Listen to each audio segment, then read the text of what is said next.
Pemirsa, anggota Komisi 9 DPR RI, Ketut Karya Seadnyana bekerja sama dengan Kementerian Kesehatan RI menyerahkan bantuan alat pelindung diri APD kepada 8 rumah sakit di Bali.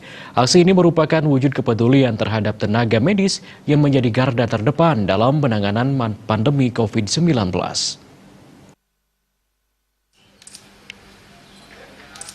Bertempat di lobi Rumah Sakit Sangla Denpasar, anggota Komisi 9 DPR RI Ketut Karya Seadnyana bekerja sama dengan Kementerian Kesehatan menyerahkan bantuan APD kepada 8 rumah sakit di Bali. Bantuan ini dinilai sangat bermanfaat bagi rumah sakit, khususnya para tenaga medis dalam menangani pasien COVID-19.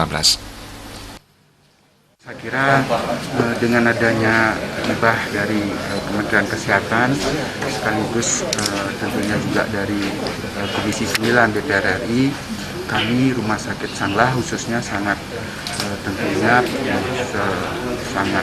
sangat terasa sekali dibantu karena pada kesempatan ini kita kasus-kasus COVID itu untuk khususnya di Sangla itu masih membutuhkan APD. Kementerian Kesehatan dan Komisi 9 DPR RI selalu mengupayakan pemulihan kebutuhan tenaga medis demi mempercepat penanganan pasien COVID-19. Para tenaga medis diharapkan tetap bersemangat dalam menangani pasien COVID-19.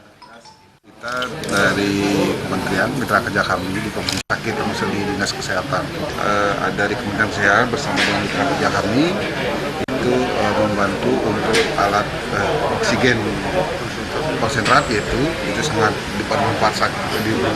diperlukannya kan begitu karena masih banyak juga yang belum dites, kemudian tracingnya juga agak susah sekarang.